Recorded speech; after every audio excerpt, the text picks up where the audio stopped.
In his sorrow, Job cried out, Adonai Natan, Adonai Lakach, Hishem Adonai Nevarah. God has given, God has taken away. Blessed be the name of God.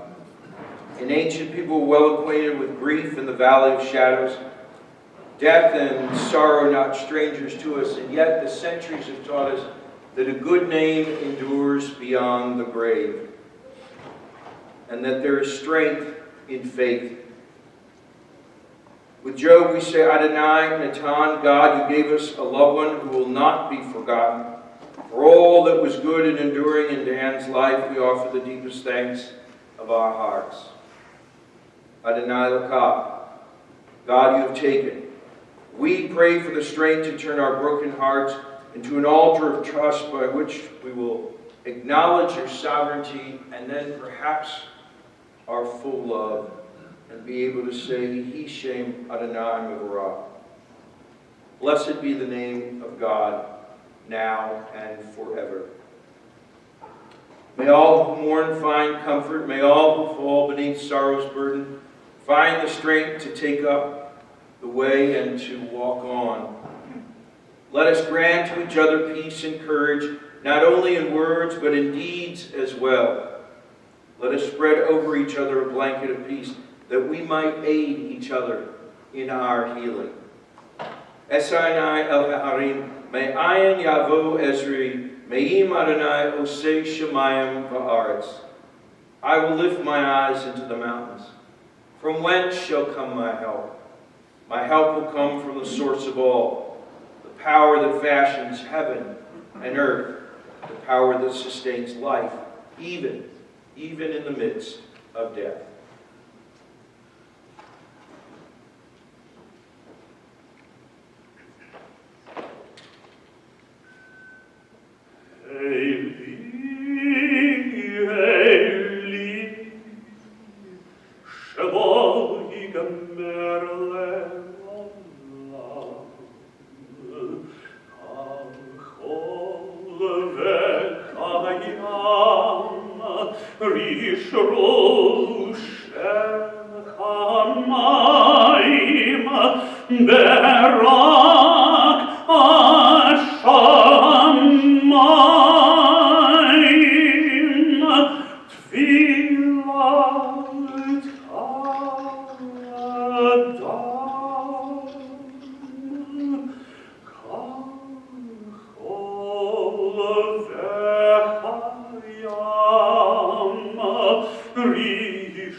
My God, I pray that these things never end.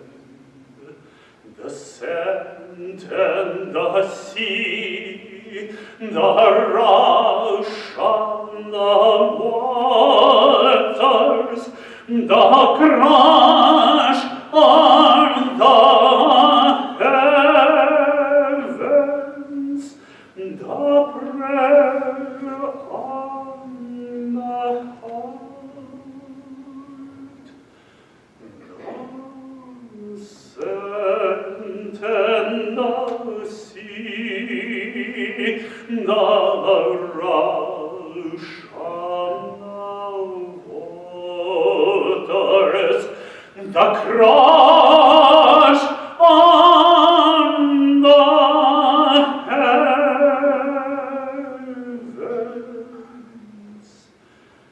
the praise of the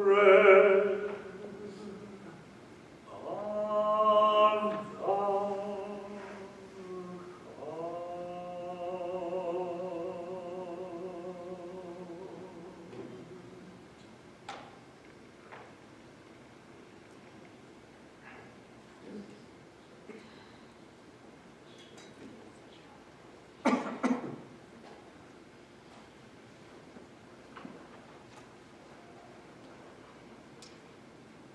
Sam Levinson, a well-known humorist who had his own TV show on CBS. Sam Levinson published his ethical will and testament to his grandchildren and to children everywhere in 1976, and he wrote the following: "I leave you my unpaid debts. They are my greatest asset. Everything I own, I owe. To America, I owe a debt for the opportunity it gave me to be free and to be me. To my parents, I owe America. They gave it to me, and I leave it to you. Take good care of it. To the biblical tradition, I owe the belief that man does not live by bread alone, nor does he live alone at all. This is also the democratic tradition. Preserve it. To the 6 million of my people and the 30 million other humans who died because of man's inhumanity to man, I owe a vow that it must never happen again. I leave you not everything I never had, but everything I had in my lifetime: a good family, respect for learning, compassion for my fellow man, and some 4-letter words for all occasions. Words like help, give, care, feel, and love. Love, my dear children and grandchildren, is easier to recommend than to define. I can tell you only that, like those who came before you, you will surely know when love ain't, and you will also know when mercy ain't, and brotherhood ain't. The millennium will come and go, and all the ain'ts shall become is's, and the is's shall be forever for all, even for those who don't like, you don't like. Finally, I leave you the years that I should like to have had lived, so that I might possibly see whether your generation will bring more love and peace to the world than ours did.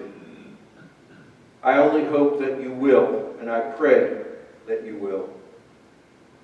Dan Calistrat did not pen an ethical will, but he surely lived one.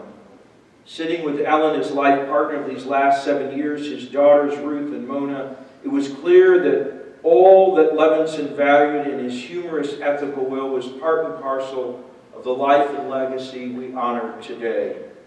We gather to give voice to that which cannot be defined, but rather was felt, was experienced, was passed on in simple, ordinary gestures of a partner, a father, a grandfather, a brother, a devoted friend. You all knew him simply as Dan. These values are lived day to day, minute by minute, in a resiliently strong life of Dan Calistrat. He was able to make the extraordinary ordinary with humor, perseverance, with a great love of life itself. Even when life left a bitter taste in one's mouth, Dan had a resiliency that was inspirational.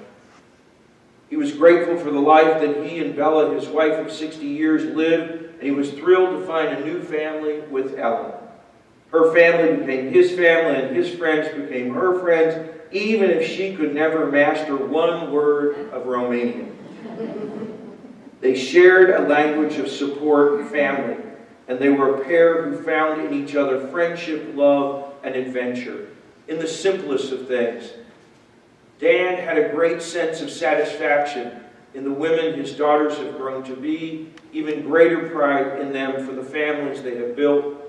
Rachel and Abby love their grandfather, as you will hear, as they pay honor, but not just for his creative gifts, his word games, puzzles, his constant support for family trips and countless dinners and celebrations, but mostly what will echo through their words is gratitude for the gift of time and his presence in their very lives.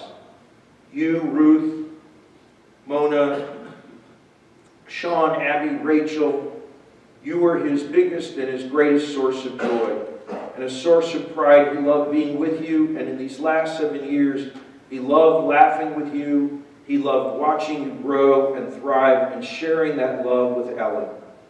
This handsome and smart man was strong beyond belief and was a force for good. He left so much, not in words he penned, but rather in deeds of the heart that shaped the people you are. We will honor the life and legacy of Dan Calistrat in prayer, in word, and song, but most in what we feel in our hearts, where he has left a mark on those he loved. Calistrat was born in Bucharest, Romania, in the house of Ilam and Olga Cohn. It was his older brother Mike who decided the name Cohn was too pedestrian, and he wanted to be a writer, so he changed the name to Calistrat. He could try to take the Jewishness out of the name, but he could not take the sense of family nor Romanian culture out of the family. Dan's family were hard-working people who simply wanted a better life for their children. His father dabbled in a variety of businesses. He sold baby carriages, bicycles, and even wallpaper. And in 1958, while a group of young people got together to have some fun, they needed some music, so someone told Dan that a girl named Bella had a tape recorder to play music. So she was invited. And soon Bella was invited into Dan's life. Later in that same year, they were married. But his family did not like life in Romania. They were not treated well, so they began a difficult and long process trying to emigrate to Israel. In 1963, they were granted permission to make Aliyah to Israel. So at age 33, Dan found himself, as Ellen recounted, Dan faced with a new life in a new country. He learned a new language, and having earned a degree in structural engineering, Dan started all over again in his career. Over in the Promised Land, it was not all they had promised. They lived in Hulan, outside of Tel Aviv. Dan was in the military service, and not long after they arrived, he and Bella lived through the Six-Day War, which took such a toll on Israeli society. No family escaped without a death. This is something Ellen said she admired in Dan, his ability to adapt to make the best of any situation. Many would see a new land, a new language, a new life as a soldier, and the difficulties of war as overwhelming. Dan saw them as challenges with problems yet to be solved. He learned a new language. He restarted his career, and yet despite the difficulties, he succeeded. His daughter Mona was born in 1967 and Ruth in 1969. Life in Israel was hard and was challenging, and it did not take much in those difficult years to lure you away from the difficulties of living in Israel. So as family mythology has it, when their Uncle Mike sent to Dan's family in Israel a Sears and Roebuck's catalog filled with wonderful items at ridiculously low prices and no luxury taxes associated, America now seemed like the new Promised Land. And Dan and Bella, in 1970, with 2 small children, moved to Baltimore, Maryland, and Dan started all over once again. A new country, a new job, a new language, new challenges, but life was good. Bella and Dan developed a deep sense of community with their Romanian connections. Friends became family. Ellen said Dan was one of the smartest and humblest men she had ever met. He was a master bridge player, he was a Mezza, he was a successful structural engineer. But most, she was impressed with what an engaged father and grandfather he was. Mona and Ruth grew up with very loving and connected father who was there every day to check their homework, to work with Ruth, said, and to demand she practice her SATs. Dan was there for his girls. He was active with his logic and math problems, his sense of humor, and his willingness to do anything for his family. When Rachel and Abby came along, he made up games and was there every Sunday afternoon to babysit the girls and give Mona and Sean a break. But then they would be home for the sacred Sunday dinner, which was always taken together. Family devotion was a value that Dan lived, and when Bella was diagnosed with ovarian cancer, he was by her side and cared for her through a horrific battle. Ruth and Mona loved their dad, and he still, to the last day, was an integral part of their lives. Building things, remodeling every room in Ruth's new house, painting doors, as Ellen said, teaching his girls life skills and independence from his handyman skills. Their dad, Dan, could fix anything. And yes, he is actually Jewish. It was such a delight for them as a loving daughter to see their father fall in love again, and to be so happy when he met and partnered with Ellen in life these last 7 years. And they feel blessed that Ellen was and is in their lives as well. It was on J-Date I'm told that Ellen saw a cute man whose profile intrigued her. Master bridge player, that was good. He taught the challenged computer skills, that was certainly good. And he was a handyman and claimed that he could fix anything. And he was Jewish, that was too good to be true. Now the downside, he was geographically challenged. He lived in Baltimore. A date was set at Founding Farmers, about 8 steps from Ellen's apartment. She had an easy escape, but it was a good date. He was nice, he was fun, he was charming, he was smart, and before he knew it, he was up in Ellen's apartment fixing Ellen's computer and teaching her how to do something. It was, as I like to say, love at first gigabyte. Soon dates turned into shared family events, turned into shared travel, and then they traveled up and down 95, stopped as Dan began to settle in here in Washington. The life was good. They enjoyed each other's families and friends, and most each other's company. They traveled the world from Florida to California to Australia to Italy, from cruises to trains to Manhattan to visit family and grandkids. Dan became part and parcel of Ellen's family. If he was painting doors for Ruth's new home and remodeling the laundry room, he was sending Tommy to the Home Depot to get a motion detecting light for his front porch so Ellen could see better. And Dan had it installed by visits in. Dan loved the life of the mine. He was a brilliant man. He was a resilient man. He went from country to country and learned new languages, cultures, and moving from doing a $4 an hour work as a draftsman here to becoming the favored structural engineer, doing major projects. Still, to the last day, he died. He never stopped doing or trying to help others. In his ethical will, he taught us by example. You can help others because they need to be helped. Some people have a life of the mind only. Dan was different. He had a life with a mind that demanded that he do something with it, and a life of action as well. The blissfulness of these last 7 years was interrupted unexpectedly when an operation 8 months ago went south.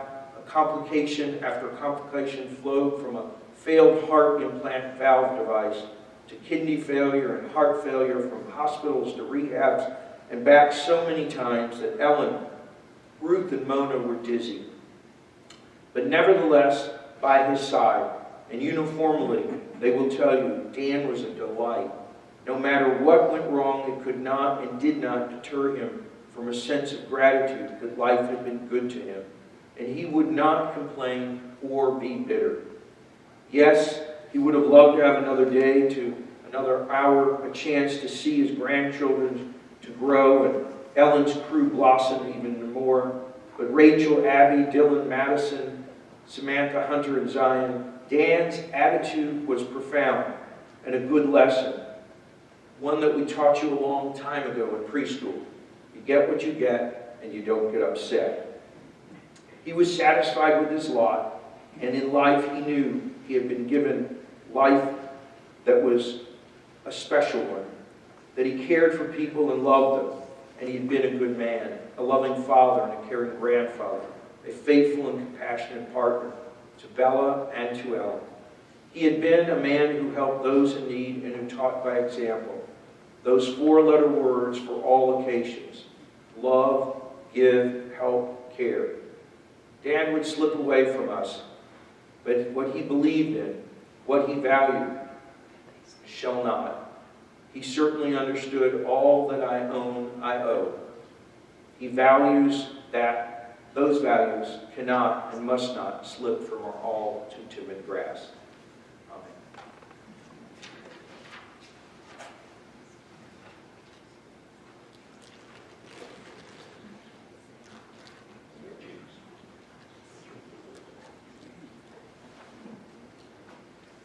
At this time, it is my privilege to call upon his daughter, Mona, to share.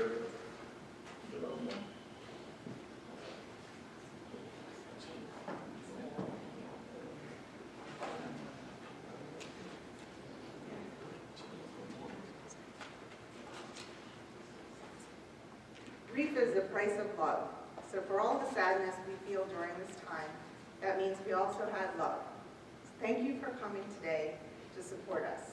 To me, it means that you love my dad and my family. As you know, my parents immigrated from Romania through Israel to come to America. I really admired my parents and all of you who immigrated from another country. I can't imagine the difficulty learning a new language and culture and starting over with work. I know they had a long wait to leave and had to smuggle money to get out of Romania. My dad said, as the rabbi said, one of the things that influenced him to come to America was seeing a Sears catalog with low prices and a large variety of products. My parents did all of the hard work, and we rode their coattails to citizenship.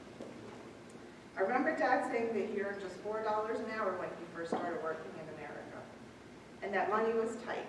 But I don't remember any money problems. It seemed I had everything. My dad would easily spend money on us. My mom said that there would be plenty of times that I asked for a shirt or a toy, and she would say no, but my dad would say yes. They saved their money and bought a house about 4 years after moving to America. We spoke Romanian in the house because our parents didn't want us to learn their broken English. My dad wanted to improve his English, so he paid me and Ruth 1 penny for each of his English mistakes that we corrected. And he really paid us. But he kept his accent and made his grandchildren laugh whenever he talked about calling for a Uber. I remember many pleasant evenings at home. First, he'd want to check my math homework. While this sounds helpful, he liked to look ahead in the book and teach me the next chapter. And I just wanted to be finished, so this would take longer than I would have liked. Then after homework, we would play a game of Othello, cards, or Ketra, which is Rummy Cube. I know all their kids think their dads are heroes, but really, my dad could do anything. I have a picture of me and my dad dancing on the roof of our house. I love this picture because it shows that he embraced life and he taught me to take chances and not be afraid. Everyone knows that my dad likes to fix things. He improved something in every room of our house. When there was only corded telephones, we had one in almost every room. He liked to help other people, and I always remember him going to help someone with a home project, setting up electronics, a computer issue. He taught me to not be afraid to try home improvement projects. One funny story is when he was working on our shed. There was a lot of banging, but there was always a lot of banging in our house when he was working, so no one thought anything of it. Finally, it was time for lunch, and I went to get him, but the shed door was closed because he had locked himself in. He was so mad that no one responded to his banging to help get him out. The next day, he built a wire so someone could open the door from the inside if that ever happened again. He did a lot of his own work on our cars. I remember him making me help rotate the tires with him. With just one jack at home, this was very much work for a regular person, and a horrible amount of work for a teenager. But of course, his automotive knowledge paid off. Once when I had car trouble at college, I explained the symptoms to my dad over the phone, and he diagnosed the problem right away. He could also sew, and he made curtains for our house and reupholstered furniture. He cut my mom's hair, but that was only once, so maybe not classified as a success.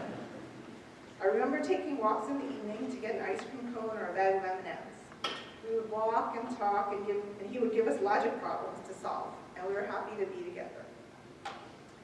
My husband Sean remembers some funny stories about my dad. Once Dad was so eager to get to work on a house project that he turned off the water while Sean was still in the shower. Sean's favorite candy is Toblerone, which my parents knew. Once they were in an airport in Europe and they wanted to buy Toblerone for Sean. But there were so many flavors and varieties that they were overwhelmed and they didn't buy anything. So they came home and told this story. And we all laughed, except for Sean, who had no chocolate. But Sean says that the story lasts longer than the chocolate would have. So he wasn't mad. Once Sean and I wanted to go on vacation, and Rachel was only 9 months old. So my parents took care of her for 10 days. They said it was a lot of fun and they enjoyed showing her off to their friends. Rachel had too much fun, though, because she wasn't happy to come back home with us. My dad liked to wear these bolo ties. He collected them as souvenirs from places he visited, and he even made a few. It was his signature style. He had such a passion for his engineering work. I never met anyone who liked to work as much as he did. He was so proud of his projects and being able to solve difficult problems. He was even working on a project just last month. He liked to travel and explore. I remember him saying, "Hai să mergem," which in Romanian means, "let's go." He liked to try new things and new foods, but as everyone knows, not fish. We took car trips all over the United States when Ruth and I were younger. He also visited many places all over the world. I enjoyed most of the family trips. The big exception is the castles and mansions we visited on a trip to New England. We saw about 8 castles in 2 days, and since then I've never wanted to visit a castle. It was wonderful to see him with Rachel and Abby. When the girls were younger, my parents would come over one afternoon a week to babysit them, and then we all had dinner together. They would go to the playground, feed the ducks, or my dad would invent games for them. Once they had a contest to count how many outlets were in our house. Somehow he made that fun. He bought them a book about a grandfather handyman who could fix things, and he added his name in the book on every single page. So the line would be changed to Grandpa Dan Can Fix It. He was very generous with the girls and my family. Every computer in our house was a present from him. He brought lots of cameras for Abby, who has one of every sort of camera. I think he bought her 5 or 6 types of cameras, as she would like a different sort depending on the situation. Some of his presents were practical but odd. He bought me a hand truck, a cordless screwdriver, and a slow-closing toilet seat cover as birthday presents. We could never guess what was coming next. I will never forget the dedication and care he showed when he took care of my mom when she was sick. He did so much on his own. He pushed her to get better, and he cared for her when she couldn't. I was happy when he met Ellen, but more importantly, he was happy when he met Ellen. I thought they were a good match and really complemented each other. He was always bragging about her ability to take an elevator ride with a stranger and walk out knowing how many kids, grandkids, and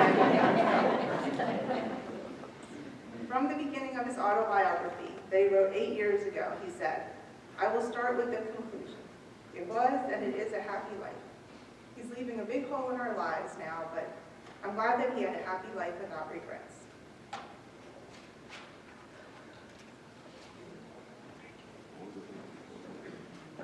His daughter Ruth.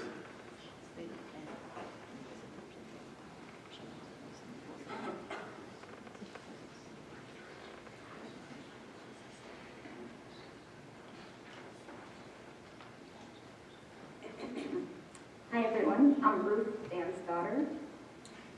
Before we get started, I just wanted to say a special thanks to Ollie and Laura, who are graciously agreed to videotape and live stream this event. So if you're watching from home right now, thanks to them. Lots of equipment set up. Thank you very much. I also wanted to thank my financial advisor / friend, Jeff German, who lives in California, who spent many hours with me on the phone talking about the bureaucracy of debt, beneficiaries, annuities, taxes, estates. So I appreciate the advice.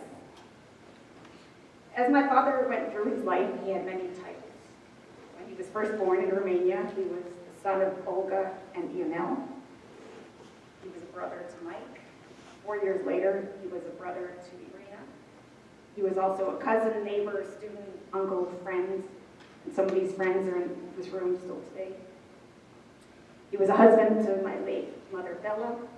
Then he was a father to Mona and a father to me. He was a father-in-law to Sean and a grandfather to Rachel and Abby. Then he became a companion to Ellen. He was also a patient to the many doctors who tried to help him. His cardiologist called him Superman. Some other titles: when he was younger, he was a gymnast, he was a tutor, and he tutored many students, especially in math. With me, just like with Mona, he'd always say, "Let's check your homework, let's study for the SATs." I'm telling you, he enjoyed that more than I did. As mentioned, he was a Mensa member. He was a life master bridge player. He loved to do crossword puzzles, 3D puzzles. He loved to watch Jeopardy. He was also my geography quizzer, since we always like to quiz each other on capitals of countries and states. If you've ever been in the hospital, the nurses quite often ask you, what is your name? What is your birthday? Where are you? And who is present? My running joke with my dad was I would always add on, and what is the capital of Madagascar? That was just our thing. So for those who don't know, it's Antananarivo. And my dad always got that right. And ever since he got sick, we started playing hangman together. He had fun trying to stump me with hard words. And of course, he was a handyman, which was useful for me and Mona in our new house. And as you know now, he was also an author. He wrote a 95-page book about his life called The Struggle for Success, Life on 3 Continents. In the book, he discussed growing up in Romania, moving to Israel, and then making a life in the United States. And I have a copy if somebody wants an email, it's a PDF file. My dad loved to travel. When Mona and I were growing up, we took vacations every year to places like New England, the Grand Canyon, California, Hawaii. He planned all the trips and found interesting things for us to visit. Although, like Mona said, those castles in New England really left a mark because that was a little not that interesting for kids. As he got older, he loved making PowerPoints of his travels, and he had a large group of internet friends. In his last weeks of life, he wrote a goodbye message to them and instructed me to send it after he died. Through all his illnesses, he never complained. He was poked and prodded, injected, subjected to many tests. He always had a smile for his nurses, and he trusted his doctors. When a nurse introduced herself, he made a point to look at her badge and remember her name. During his illness, Ellen was amazing and did everything she could to make him happy. And Mona and I are so grateful to her for everything and happy to have her in our lives. My dad cared about his friends and family. During his last week, he tried to arrange the paperwork to do Ellen's taxes. Even when he was sick, he spent hours working for his architect since he loved his work as being a structural engineer. He was a brave man who said he wasn't scared to die. He was a realist, and he said if his heart was weak and his kidneys don't work, his time is up. He doesn't want anyone to be sad. If he was watching us right now, he would want people to smile and tell jokes and remember the happy times instead of being sad for what is lost. I love and miss you, Dad.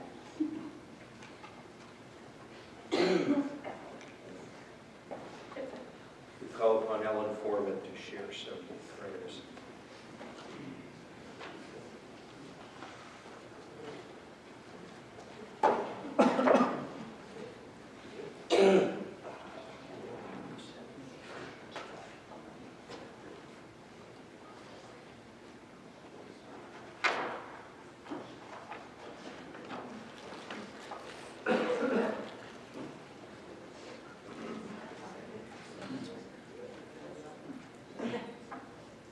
When I first met Dan, I couldn't believe what a kind, intelligent, interesting, and caring man walked into my life. I especially admired his courage, determination, and ambition to succeed as a successful engineer in Romania, Israel, and America. Prior to our relationship, our lives were quite different. But within a few months, we were able to move forward and enjoy as well as take advantage of each of our strengths and weaknesses. Dan helped me become a better bridge player, introduced me to the dollar store, he told me I had a 24/7 handyman in condo 804 South. My primary goal was to make Dan happy by providing a beautiful home where he could do his daily crossword puzzles, have time for his emails and PowerPoint presentations, as well as introduce him to a very busy social life. Meeting and spending holidays with Dan's family, as well as mine, was very comfortable. Dan reached out to the Foreman, Sharp, and Schumann families with love and generosity. Dan was loved by my children, my grandchildren, my nieces and nephews, and I feel that I had the same love from Mona, Ruth, Rachel, Abby, and Sean. Both girls welcomed me generously into their home and made it very easy for me to be a part of their lives and families. Although the past year was difficult, Ruth, Mona, and I made a great team, giving Dan our love each day. Dan always had a smile on his face for us and never complained. We also want to thank his doctors, caregivers, family, and friends for their ongoing support. Dan and I were extremely fortunate to spend 7 years together, traveling, playing bridge, watching movies, making new friends, and enjoying different life cycles within our family. We achieved and did more in 7 years than many couples have had the opportunity to do in a lifetime. Dan was a wonderful, loving, and thoughtful partner. Not knowing what the next day would bring, my Valentine gift of flowers and candy arrived this year on February 13th. Last week when Dan and I were talking, he saw tears in my eyes and he said, "Please don't cry for me," which all of you know, it's almost impossible. Before he passed away, he wrote a letter to his family and friends and stated, again, "Please don't cry for me." While searching the web, I found an anonymous poem that might help me from crying, which I would like to share with you. Just close your eyes and you will see all the memories you have of me. Just sit and relax and you will find I'm really there inside your mind. There is no pain, there is no fear, so dry away those silent tears. Please don't cry, just because we had to part. As long as you remember me, I'll be in your heart. Yes, Dan, you will always be in my heart, and I will try my best not to cry for my partner and best friend of 7 years. Thank you.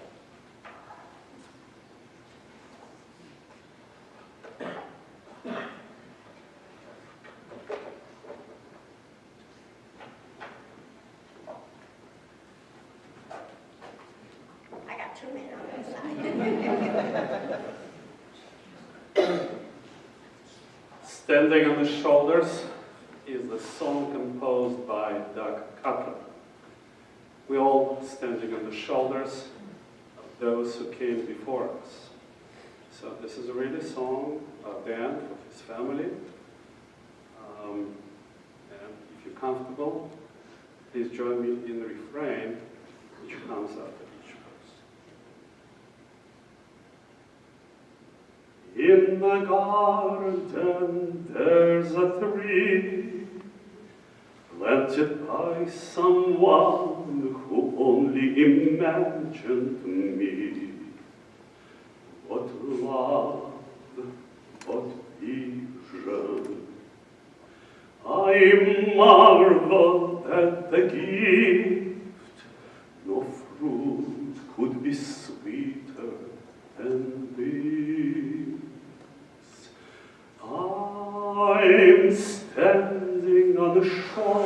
shoulders of the ones who came before me. As my people went from land to land, something passed from hand to hand. And it isn't just the words and stories of ancient laws and golden glories. It's the way we study, the book we study. It's the way we study, the way. I'm standing on the shoulders of the ones who came before me. I'm standing on the shoulders of the ones who came before me. Today my life is full of choice, because a young man raised his voice, because a young girl took a chance. I am freedom's inheritance. Years ago they crossed the sea, and they made a life that's come to me. I'm standing on the shoulders of the ones who came before me. I'm standing on the shoulders of the ones who came before me. So in the garden I'll plant a seed, a tree of life for you to read. The fruit will ripen in the sun. The words will sound when I am gone. These are the things I pass along. The fruit, the book, and the soul.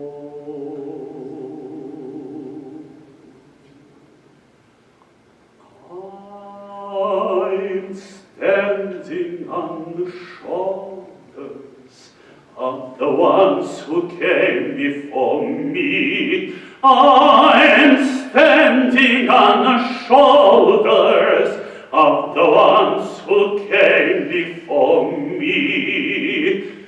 I'm standing on the shoulders of the ones who came before me.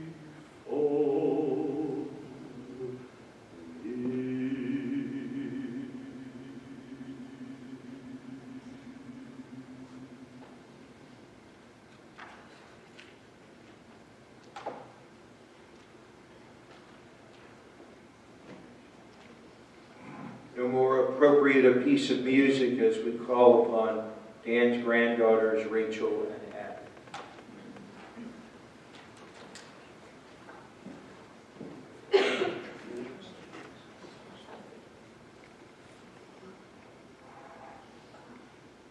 Hello, I'm Rachel, and this is my sister Abby.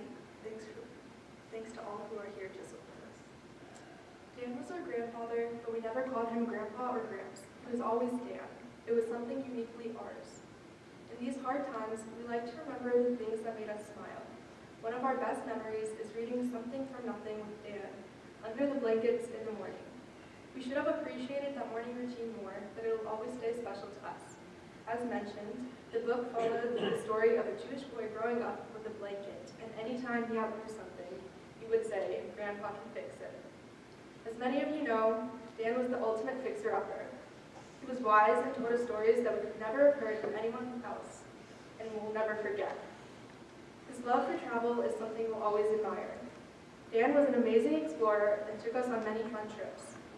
We traveled around Alaska and the Caribbean with him on cruises, but we had just as much fun going to the Home Depot or McDonald's with him. One specific adventure we love to remember is climbing a waterfall in Jamaica with our family trekking up together. He was probably one of the oldest ones there, and he had the biggest smile. We are blessed to have Dan and Bella show us meaningful, soft love. Our childhood was enriched with outings and games with our grandparents.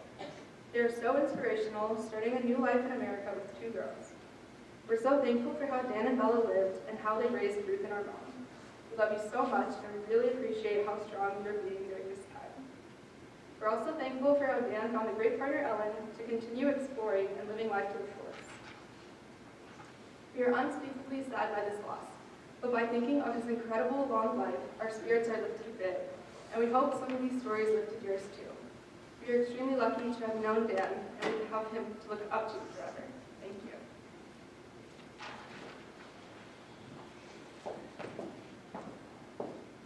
We call now upon a family friend, a friend of Dan's, Soren.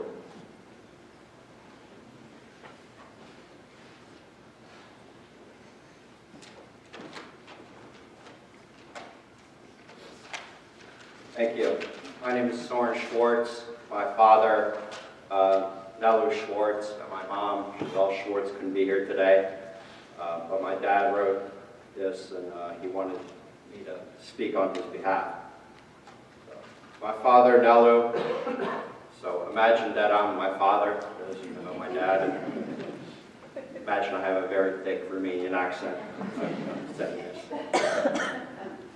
This is from my father.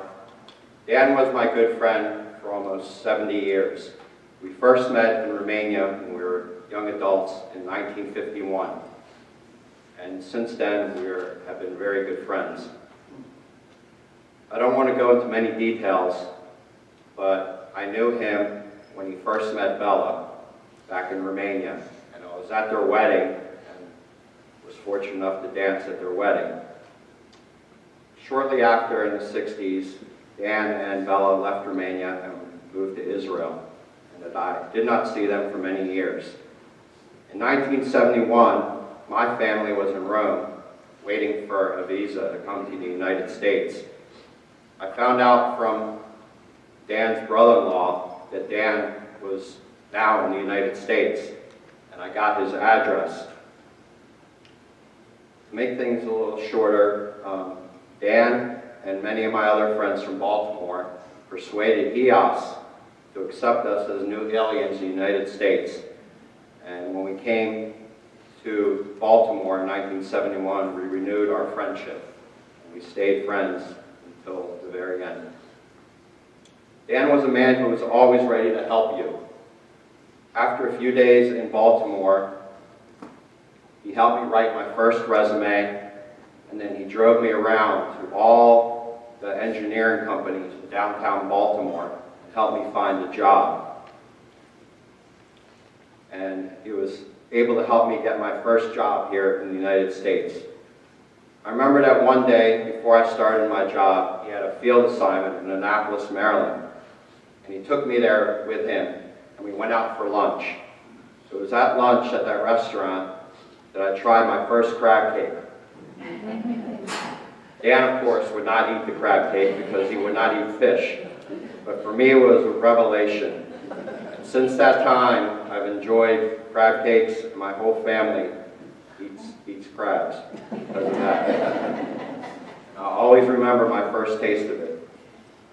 As life went on, we and the rest of our friends and extended family, we celebrated all the major milestones, birthdays, anniversaries, holidays, and especially New Year's Eve, with a lot of music, a lot of jokes that Dan told. In 1975, we moved from Baltimore County to Montgomery County, closer, so I could be closer to my new job. I started playing bridge right around then, and of course I was just a beginner, but Dan was already very experienced, so once again he helped me. and taught me bridge, and I became a better player because of him. About 2 years after his beloved Bella passed away, I was lucky enough to meet Ellen. And I understand they had a written agreement that they would never refuse to play bridge together, and they would never refuse to travel. And really, they did a lot of traveling and playing bridge together. After they returned from a trip, Dan was always searching for the next trip to go on. And in the meantime, he played bridge with Ellen. On Wednesdays, Dan was my bridge partner, and we played many times. And on Tuesdays was reserved for poker with our friends Marius and Valentine. Unfortunately, he decided to improve his health in order so he could travel more and have a better life. And he had valve replacement surgery. And after that surgery, he started experiencing some more health problems. Fighting for his life, he had the help of an angel called Ellen and the love of his daughters, Mona and Ruth, and Mona's daughter and son-in-law. Ellen would mobilize all of our friends, and we would meet at the rehab to play bridge or poker with him a few times a week. He was always alert and was perfect, and we were hopeful that one day he would get better again and he would be healthy. 3 weeks ago, I had lunch with him at Shady Grove Rehab Center, and it seemed everything was perfect. His mind was aware of where he was, but it was not really perfect. His body was starting to break down. On February 8th, my wife Giselle and I visited him in Ellen's apartment. Mona and Ruth were also there, and I told him that I was leaving for our month-long vacation to Florida. He told me that he didn't know if he would ever see me again, and my eyes began to fill with tears. Some people die suddenly in bed, some have accidents, some have a disease, and they do not know when their time is coming. I think at that time, Dan knew when his time was coming, but he was aware and he did not seem sad. But of course, Dan will let us know. Dear Mona and your family, dear Ruth and dear Ellen, we are sorry that we are not here with you, but our heart is close to you in these moments of sorrow. We lost a really good friend, but we are happy to always remember all the good days of our life together. And we are happy that we had such a good friend in Dan. May he rest in peace. Thank you.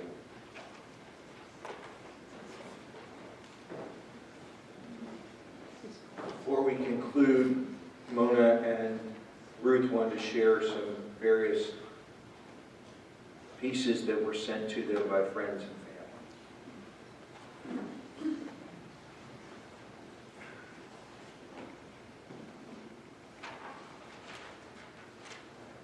Hi again.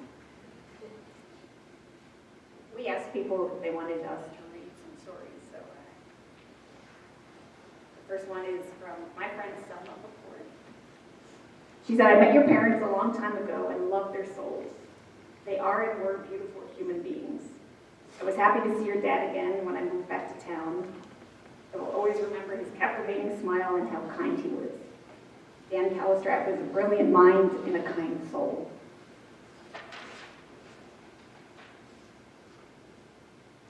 The next one is from my father's friend Val and Dana Thames. He met Dan only after he moved to Potomac. So for me, he started as a redoubtable bridge and poker partner and opponent.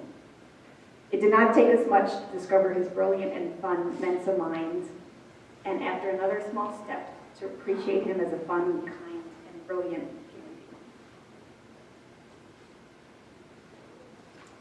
All right, here are a few words from my father's brother and sister-in-law, Mike and Caroline, who are in Texas. Mike says, I was a 4-year-old boy at home with a nanny, waiting for my mother to come home from the hospital and bring me a brother. We became closer than usual brothers.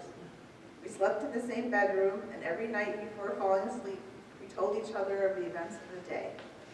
He introduced me to Caroline, who became my wife, and is still my wife after 62 years. When his wife Bella died, he came to Texas to cry on my shoulder and stayed with us for 2 weeks. When he later met Ellen, he wanted me to see how wonderful she is, and the four of us spent 3 weeks together in Montana. We visited them in Washington and stayed with him to learn about his new life. Dan has a talent to write PowerPoints, and he wrote a beautiful one about the two of us. There he wrote, "It takes two brothers to make a man." He was quite a man. I will miss him greatly. And then I have a few words from my father's sister and brother-in-law, Irina and Mircea, who are in Israel, and sent some thoughts. They said they are sad that we have to look behind and not forward to be with Dad.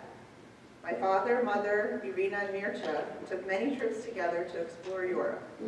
My dad said they were very compatible as a traveling group, and he enjoyed those trips very much. For him, it was a great mix of spending time with family and friends, exploring new places. So at least we have these memories of great times together.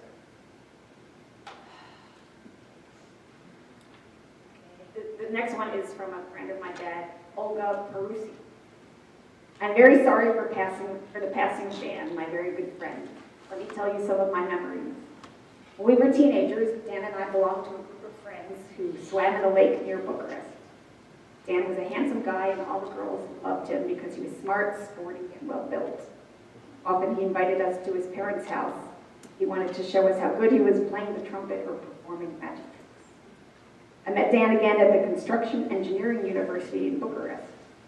There were 6 candidates for one place, but we worked hard to prepare ourselves for the entrance exam.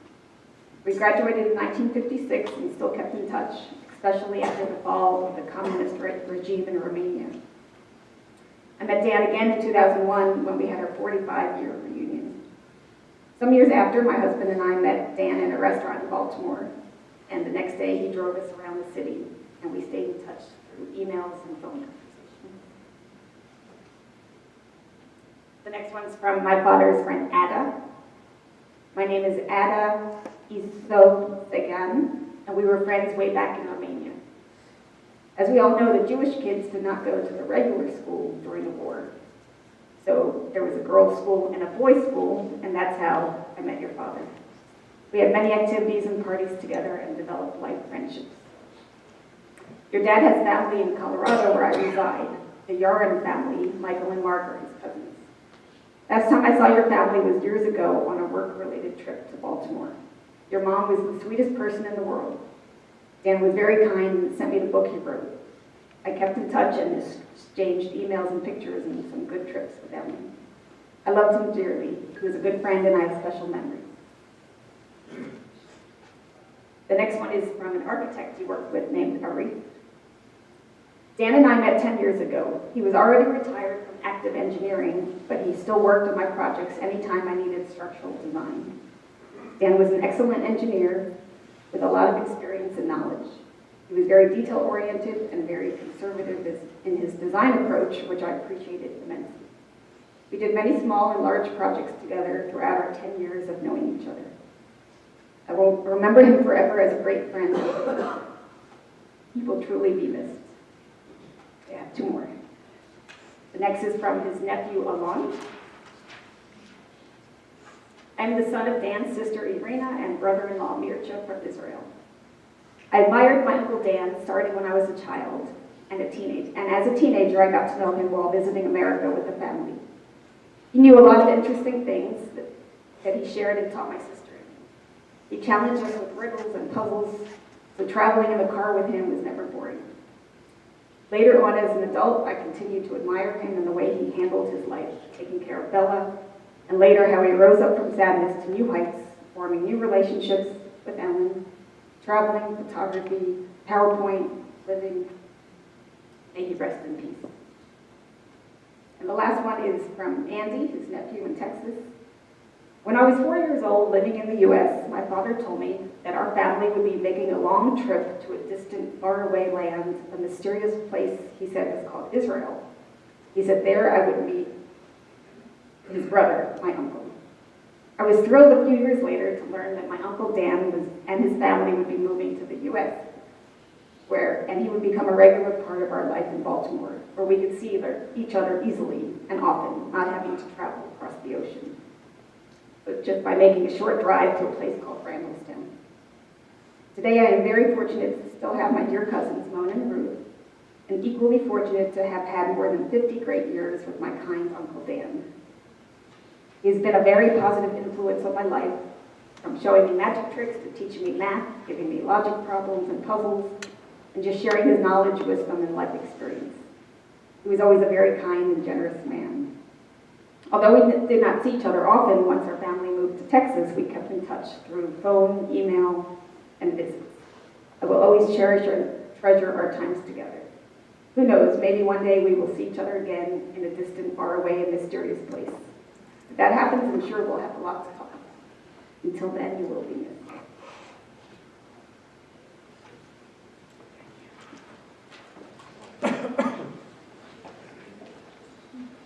In a moment, we will rise for the Omelei Rachamim and our Kaddish Tome. The family would like you to know that Shiva will be held at 7 p.m. this evening at Park Potomac at the Common Room. Also, they ask that you join them immediately following the service on the other side of this dividing wall for a reception. We rise now and remain standing for the Omelei Rachamim.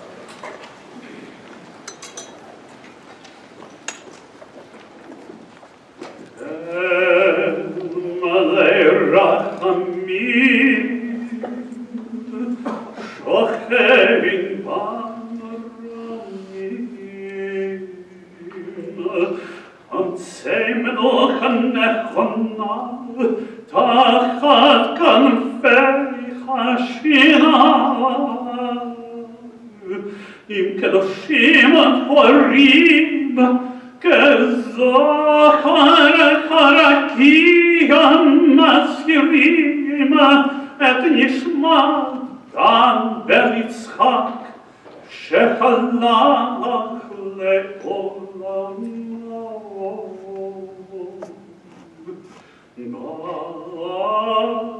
Harachamim yastirechu b'sefer k'nafar le'olamim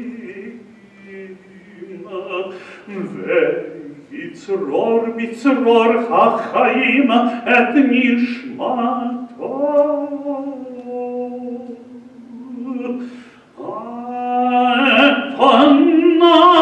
epona chalato ve'yanuch ve'shalom al mishkavo ve'nomar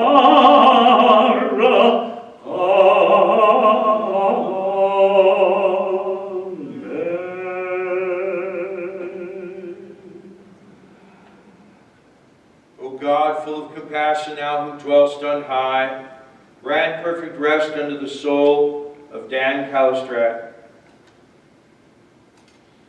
who is departed from this world on a night of mercy. Bring him unto thy presence. Let his soul be bound up in the bond of eternal life. Be thou his possession, and may his repose be peace. And let us say together, Amen. Amen. We now join in our Kaddish Tome. Yid Gadal v'Yid Gadash Shemei Rabbah v'Alma Nivrach Kurtei v'Yamlik Malchutei Chayachoni Me'achon v'Chayed Kol Beit Yisrael v'Lav Azman Kri v'Ibru Amen. Yehei Shemei Rabbah v'Barach le'olam Omei Olmaya Yid Barach v'Yishtabach v'Yitba'ar v'Yitnaman v'Yitnaseh v'Yitada v'Yitalei v'Yitalal Shemei D'Kusha v'Ripu Le'ela min kol birchata v'shirata tushbahata v'nehamata damiran v'yalma v'imru Amen. Yehei shlama rabba min shemai v'chayim aleinu kol Yisrael v'imru Amen. Oseh shalom b'brama hu yahaseh shalom aleini v'al kol Yisrael v'imru Amen. Lech kishocha Adonai Lech Adonai Imacha, Halach lefanecha, tzikod kavod Adonai ya'asecha. Go thy way, for God hath called thee. Go thy way, and may God be with you. May your righteousness go before you, and the glory of God precede you. And let us sing